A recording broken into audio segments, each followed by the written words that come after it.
As realtors, we help our clients with all sorts of matters, including how to find available resources that may assist with the down payment. We are proud to announce that Down Payment Resource is now available on HAR.com. This will allow consumers to find out if they meet the criteria for any of the 70 different assistance programs available in the greater Houston region. Some programs are income-based, but many allow higher incomes than you may think. There are also programs specific for people in certain professions, such as police officers, firefighters, teachers, healthcare workers, and others. About 89% of all listings for sale in Houston qualify for some sort of down payment. To find out more, you may visit www.har.com/down payment and work with your realtor to make sure you have everything you need to be able to purchase the home of your dreams.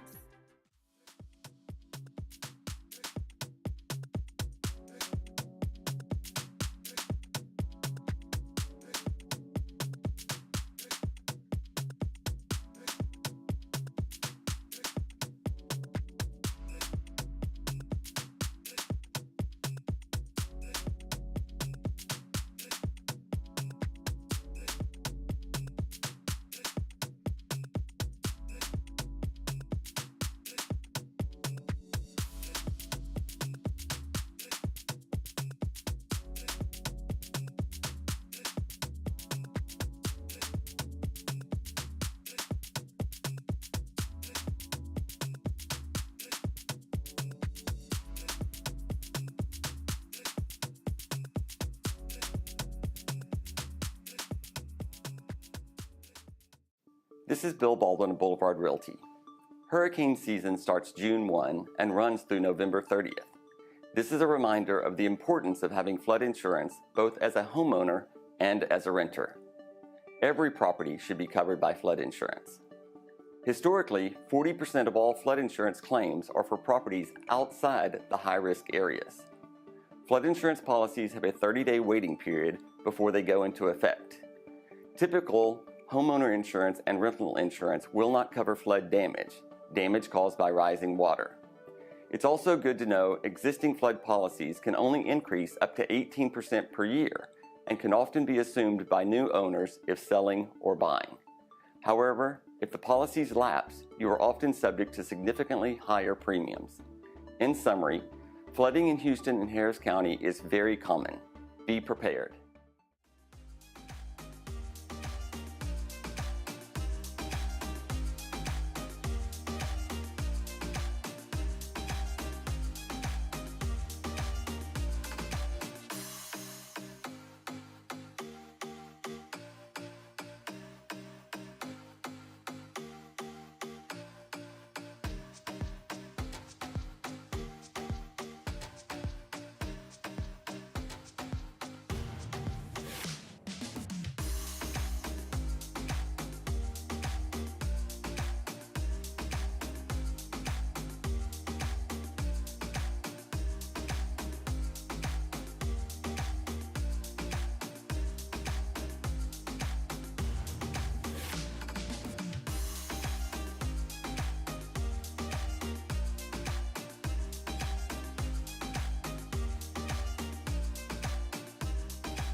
Good afternoon and welcome to HAR Community Conversations. We are here every month to have meaningful conversations about topics that matter most to Houstonians.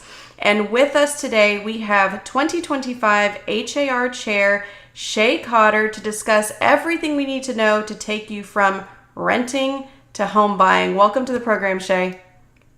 Hey, thank you. I'm so glad to be here.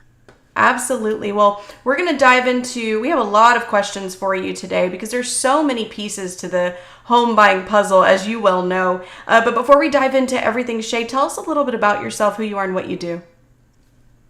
Sure. I'm a second generation realtor. My mom was a broker for 40 some odd years. So I was kind of raised in the industry. I spent a lot of years swearing real estate was the last thing I would ever do. And we see where that took me, right? I absolutely love what I'm doing currently. I'm a regional director for the company I work for, and I get to oversee about 6 or 7 different states. But my specialty is always still Texas. That's kind of where I was born and raised, and still where I do all the work. And yeah, so I love it here. Absolutely. Well, thank you so much. Now, so let's just start at the beginning. What are the key steps that first time buyers should take even before starting their home search? We know it's so fun to go on HAR.com and see everything that's there, but what should you be doing even before starting your serious home search, I should say? Sure. I think one of the big first steps actually is understanding your financial capacity.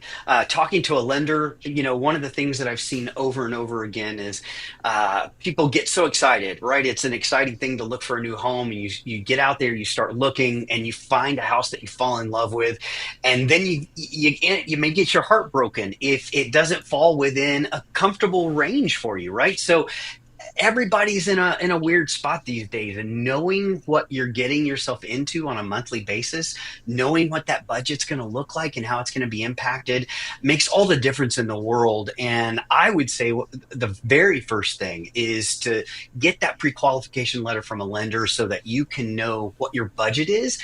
And the other thing I'd say about that is, be careful, because just because someone tells you you can spend X amount doesn't mean you have to, or you should. You need to pay attention to what's going to be comfortable for you. And so, working with a realtor and a good loan officer to help break those numbers down into what would be a monthly figure is oftentimes most helpful. And then when you start that house search for that right home, you can start looking at each of those homes and see if they fit within that budgetary requirement or not. That just helps so much more to do that on the front end than get out there, fall in love with something, and then realize maybe this isn't the house. Yeah. Sometimes I've found in my searches on HR.com, I've found that some listings even require a pre-approval, in advance of even viewing the property. So that pre-approval process or pre-qualification, as you mentioned, it seems like it's really the first step, right? Absolutely. Absolutely. There's not a better first step, because you really want to know, number one, what your budget range is. And, that really can drive the area that you're looking for, all the other amenities that you're looking to try to find. It's good to know where those negotiating points are, because everybody wants, or I say everybody, a lot of people want a 4-bedroom, 3-bath house right in the middle of Houston. And sometimes you have to decide, okay, is it 4, or is it maybe 3, or is it in the middle of Houston, or maybe is it a little further out? Those variables kind of become places where you can adjust some of those things to fit those budgetary guidelines. Excellent. Well, what are some common mistakes that first-time buyers make, and how can we avoid those? So I would say one of the biggest mistakes, and probably the primary mistake that first-time home buyers fall into, oftentimes is they see a listing that's on HAR.com, and they just go ahead and reach out to that listing agent and try to make an appointment to see the house, and they just go straight into it. And understand that with real estate, listing agents are there to represent the seller, and it's really going to work best for you as a buyer if you find an agent that's going to have their best interest in representing your best interest instead of that seller. So, a lot of times people think, well, if I just work with the listing agent, maybe there might be some ways to cut some cost or benefit you as the buyer. But is specifically tasked by the Texas Real Estate Commission, our regulatory body, with holding to their duty to that seller to represent, really to try to find the best deal for the seller, not the buyer.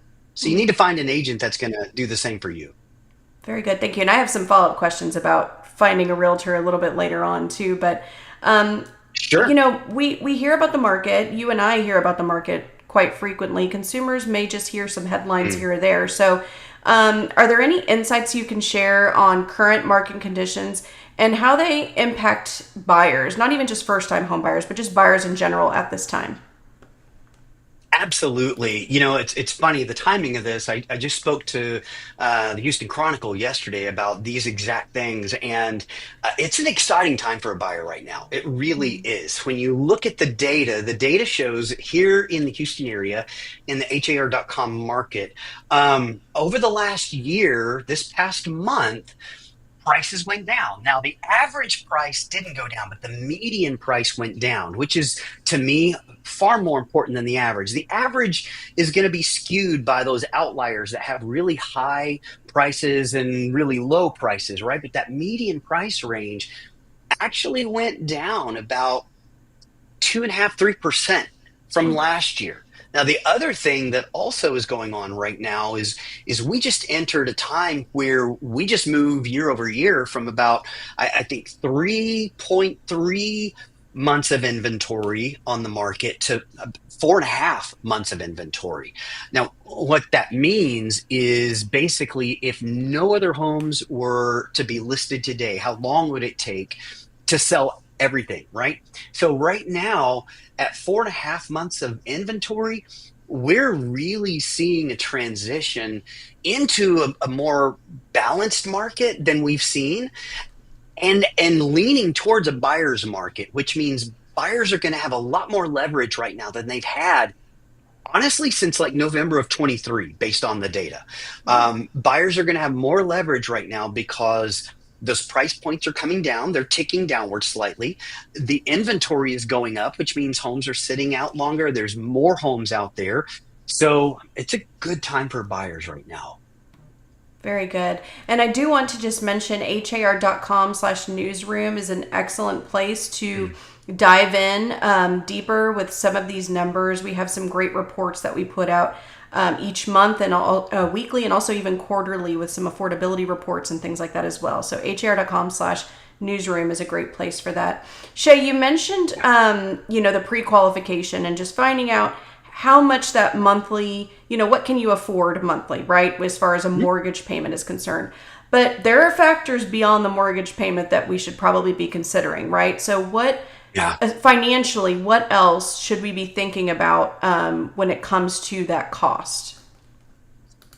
Yeah, I mean, you're definitely going to want to consider maintenance fees, just the cost of home ownership, number one. Number two, you're going to want to think about property taxes and insurance costs. In some areas, the insurance cost might really be a contributing factor to some of those budgetary issues that we were talking about earlier. Again, this is one of those places where getting as much knowledge and as much help on the front end can really help save some heartbreak. You really want to try to find out what those taxes are, what the insurance costs might be far before, you're a week from closing, right? You don't want to be surprised at that point. So find a great reputable insurance agent that you've got a good relationship with. And if you don't, realtors can obviously give you several people to choose from. We'd love to help get you connected, but getting connected with an insurance agent who can help you understand what some of those costs are. And then on the taxes side, a realtor is going to be able to look into the data at har.com and look at those taxes and help you break down what that might look like as well. Very good. Thank you. Now, for first-time home buyers, of course, there's maybe some potential barriers. You're mentioning great things about the market, but one thing I think for a lot of people is that down payment, right? That down payment that for some may seem or feel impossible. So are there any financial assistance programs that first-time buyers could look into in the state of Texas that would maybe make that a little bit easier for them? Absolutely. The first one that comes to mind is the Southeast Texas project, the SEF project, right? Southeast Texas Housing. And there's a lot of a lot of assistance out there for first-time home buyers, but I'll also say this: there are a lot of assistance out there for buyers, period, whether or not they're first-time home buyers. And har.com/down payment is a website that has an incredible amount of resources to check into. I also read recently that I believe something like 97% of all of the listings on har.com right now qualify and are eligible for some sort of down payment assistance. So those are really good numbers. And yeah, I would encourage anybody that's interested in purchasing to go to har.com/down payment and see what kind of assistance they can qualify for. Absolutely. So whether you're a first-time buyer or not, you're potentially leaving money on the table, it sounds like. Absolutely. Absolutely. And it's been a while since I've been in production myself, but when I was in production, this was a common thing that we helped people with all the time. It's not the exception to the rule. Most of the time, it is the rule. Very good. Thank you. So again, starting that home buying process, one of the first things that you mentioned was that pre-qualification. But even before then, there might be some work that needs to be done for some buyers or potential buyers. So what are some things that buyers can do to improve their credit score or their financial standing in general before purchasing a home and going for that pre-qualification? Yeah, well, you definitely want to make sure you're aware of what's going on with your credit, number one. There are certain credit ranges that different lenders like to focus in on. The sweet spot is always 620 and above, but there are lenders who can work down sometimes to 580 or so. The other thing that I would also recommend is that if you're interested and you're starting those conversations, get connected now with a good lender. A lot of them will put you through a computer model. They'll put your credit score and your history through a computer model that will give you specific steps that will say, hey, maybe if you can't qualify to purchase a home right now, today, if you do X, Y, and Z, then in 60 days, in 90 days, in whatever the time frame is, this is what your credit score is going to look like. And they can not only provide the help and the guidance, but it's just so good to know that even if I'm not there right now, hey, these are some things I can do today and tomorrow and the next day to get there. It's not an unachievable ideal. It's just a roadmap. Mm-hmm. Okay, excellent. Thank you, Shae. So you mentioned earlier that a mistake that sometimes buyers make is they find that property on har.com and they contact that listing agent, but that might not necessarily be in their best interest, right? So if they're looking for a realtor to represent them, what are some qualities that buyers should look for when selecting a realtor? I think one of the biggest qualities is trust your gut. Find somebody that you can trust, that you have a commonality with, that you feel comfortable with. This is the largest financial purchase of most people's lives. And in a lot of cases, it is putting a lot on the table. Going through this process can be grueling and it can feel invasive sometimes. When people are looking through your finances and looking through your history and you're struggling through all of these, getting the house inspected and holding tight, making sure that it appraises and all these things. It's a time where you need somebody that you're comfortable with and that you can trust. And so I think, first of all, finding somebody that fits that bill is really important. Second of all, I think finding somebody that you believe will have your best interest in mind, somebody that will absolutely listen to what you're looking for and not just come to you with their ideas, but come to you with, understanding what you're looking for and collaborate with you. This should be a collaborative process. Now, as realtors, We are absolutely the experts in finding the right home, in negotiating for all the things, in making sure that everything is just the way it should be. But you're the expert in what you're looking for. You're the expert as the buyer, right? And in the area that's right for you, in the amenities that you need, in the things that are more important to you maybe than other things. So this is absolutely a collaborative process. And I think by and large, the first thing you need to do is find somebody that you feel comfortable collaborating with. Fabulous. Thank you so much. So, Yeah. how can, I mean, maybe people know, oh, I should work with a realtor, but how exactly can realtors help buyers when they're navigating that home buying process and make things just a little more smooth for them?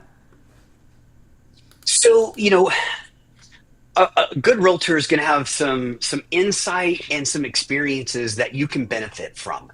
It's Mm-hmm. not the first time we've ever seen a house through inspection. It's not the first time we've ever seen some of the things that we see, right? And a lot of times we've been through some very similar situations before, so we've got some experience to draw on. We can help you identify not just things with the home that might need to be addressed, but we can also help you identify some things outside the home that might need to be, paid attention to. For instance, regulatory changes in the neighborhood, things that are going on, construction issues, deed restriction issues, tax issues, you name it. There are so many different things. And this is the stuff that we do every single day. Mm-hmm. Most folks, unless they're an investor, really engage this process maybe once every 7 to 12 years or so. And when we're in the trenches doing this every single day, there are so many different things that we see. We're there to be a guide and to help you learn from all the things that we've seen. Very good. Well, in the process of finding the right realtor for you, what are some questions that you would recommend that consumers ask a potential realtor before committing to work with them? And I think this could be applied for a buyer or a seller, really. Sure. Yeah. I think number one, uh, what experiences they've seen.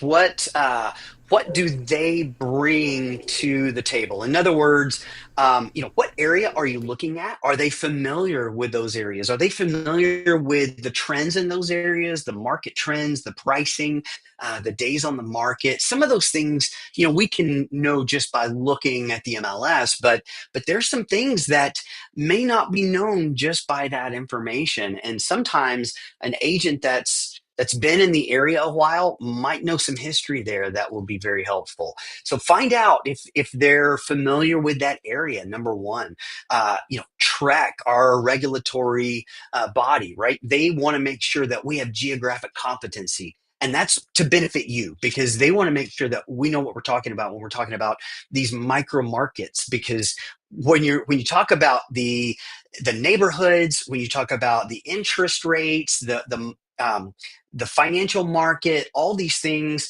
it's easy to hear the large scale, but really more applicable is the minute scale, that macro data of what's going on in that neighborhood or what's going on in that area. So I think really familiarity and competence is such an important thing right now. Fabulous. Thank you so much. So, is there maybe I love hearing a good story, but is there a success story that you wouldn't mind sharing with us where maybe a realtor You bet. made a significant impact for a first time home buyer? So I'll tell you about one of my last clients.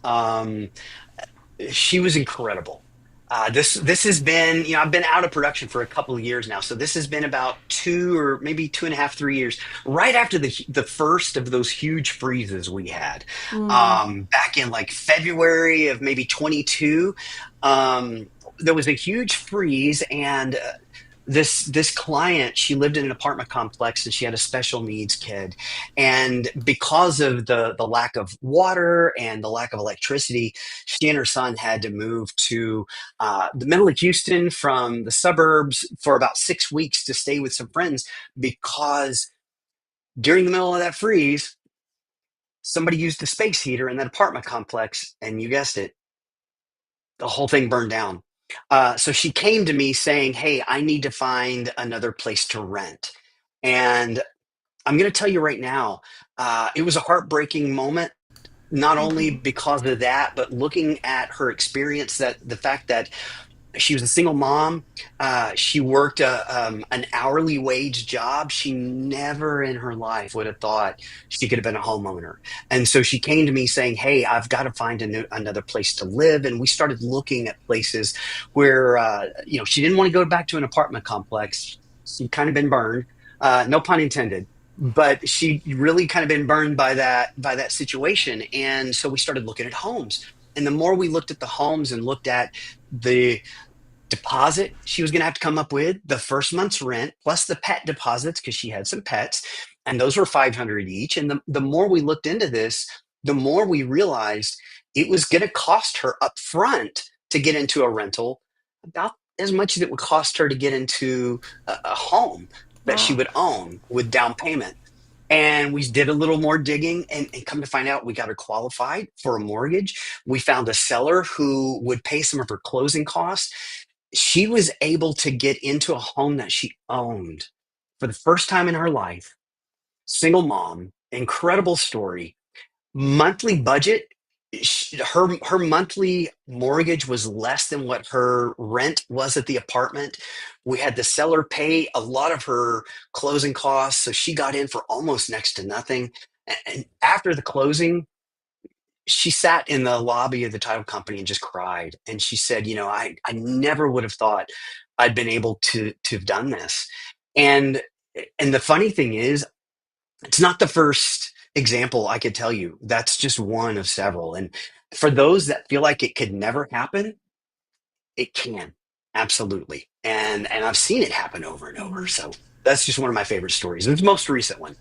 Well, it's a great thing that she reached out to an experienced realtor and was able to do that. That's a fabulous story. Thank you so much for sharing that. And again, Yeah. I really think that just shows the importance of working with someone and sharing the information with them. You said it's important to work with somebody you trust. This client trusted you enough to share all of that experience with you and be vulnerable, and you were able to get her into a better situation. So that's a great story. Yeah. Thank you so much for that. Yeah. So I have a few more questions for you, and if you have any questions for Shae, you can type those into the comments, and we will get to those. But what advice would you give? You shared some market updates and things earlier. What advice would you give to someone who's maybe on the fence right now about buying a home? You know, I would say it's all about a couple of different factors. Number one, for me, first and foremost, always it's that monthly budget. If looking at your monthly budget, if it makes more sense to rent right now, Mm-hmm. there's no shame in that. Everybody has to have a place to call home. There's nothing wrong with renting. If you're in a place where that's the most affordable fit for you, then that's really what it comes down to. However, if you're looking and apples to apples, maybe you can find some places to own that maybe it's going to cost about the same, or like that example I gave, maybe you could save some money on a monthly basis. um, there are so many ways to help people achieve home ownership that it's absolutely worth it to try. Number one. Number two, I think, if you're struggling with whether or not it's the right time, I know that interest rates are still a little bit iffy, and nobody's got a crystal ball. And are they going up? Are they going down? Who really knows right now? But when you are renting, it is 100% interest. So keep that in mind as well. That's another factor to consider. It's not all about whether it's owning or renting, but a lot of those factors are important. Yeah, thank you. Thank you for that. Yeah. So as we kind of near the end here, Shae, how can buyers and you know realtors actually even stay informed about market changes and homeownership resources? Well, HAR.com is number one. The amount of information that HAR puts out on a monthly basis is unbelievable. Constant reports about the economic trends, constant reports about what's going on in different areas around town, different markets, different rental issues, different homeowner issues. There's just a flood of information from HAR, and I would say that's probably about it. That is the place to stay plugged in and get your information from. Like I said earlier, the national news and all those things are so much less relevant because the market is hyper local, and yeah. So I guess that's it. Well, thank you so much, Shae. You shared some really great information today for really anyone that's looking to purchase a home, and also anybody that's looking to hire a realtor in the near future. I think you've shared some great questions and examples and things that they should be looking out for. This is the first in a series that we intend to do around going from the renting to home buying phases, and so we will be back next month with another subject matter expert to get people in that realm from moving from renting to home buying. So again, Shae, thank you for being the starter of this conversation with us. Absolutely. Thank you so much. Well, all right. Well, that is it for today. We will see you all next month. Have a good one. Bye-bye.